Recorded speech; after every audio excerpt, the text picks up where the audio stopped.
समस्तीपुर के दलसिंह सराय में रामनाथ नाम का एक बहुत अमीर व्यक्ति रहता था। उसके पास खेत, मकान और बहुत सारी संपत्ति थी। उसके 3 बेटे थे, मोहन, सोहन और रोहन। दलसिंह सराय में एक विद्यापति धाम मंदिर है, जहाँ सेठ पहुंचकर भगवान से कहता है, हे भगवान, मेरे तीनों बेटे अब बड़े हो गए हैं। आज मैं उनकी परीक्षा लेने वाला हूँ, ताकि पता चल सके कि आगे चलकर मेरी संपत्ति को संभालने के योग्य कौन है। मुझे सही निर्णय लेने की बुद्धि देना। पूजा पूरी करके सेठ रामनाथ अपने घर लौट आए। घर पहुंचकर उन्होंने अपने तीनों बेटों मोहन, सोहन और रोहन को बुलाया। मैं तुम तीनों को 10-10 रुपए देता हूँ। इन पैसों से कुछ ऐसा खरीद कर लाओ जिससे मैं सबसे ज्यादा खुश हो जाऊं। जो मुझे सबसे ज्यादा खुश करेगा, मैं अपनी सारी संपत्ति उसी के नाम कर दूंगा। तीनों बेटे बाजार की ओर निकल पड़े। मोहन ने सोचा, पिताजी को मिठाई पसंद है। उसने 10 रुपए की मिठाई खरीदी और घर ले आया। सोहन ने सोचा, घर सुंदर दिखेगा तो पिताजी खुश होंगे। उसने 10 रुपए के फूल खरीदे और घर ले आया।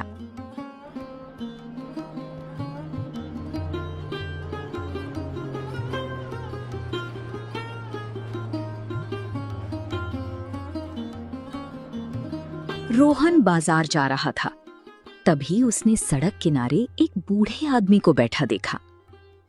बूढ़ा बहुत कमजोर था। उसने कांपती आवाज में कहा, बेटा, 2 दिनों से कुछ नहीं खाया है, मुझे कुछ खिला दो।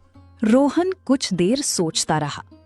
फिर उसने अपने 10 रुपए से रोटी और सब्जी खरीदी और बूढ़े को खिला दी। बूढ़े की आंखों में आंसू आ गए। भगवान तुम्हारा भला करे बेटा। रोहन खाली हाथ घर लौट आया। सेठ रामनाथ ने पूछा, मोहन, तुम क्या लाए? मोहन ने मिठाई दिखाई। फिर सोहन ने अपने फूल दिखाए। अंत में रोहन की बारी आई। रोहन, तुम क्या खरीद कर लाए? पिताजी, मैं कुछ नहीं लाया। रास्ते में एक भूखा बूढ़ा मिला, मैंने अपने 10 रुपए से उसे खाना खिला दिया। सेठ रामनाथ खड़े हुए और बोले, मिठाई कुछ देर में खत्म हो जाएगी, फूल भी 1-2 दिन में मुरझा जाएंगे, लेकिन एक भूखे को भोजन खिलाने का पुण्य और उसकी दुआ जीवन भर साथ रहती है।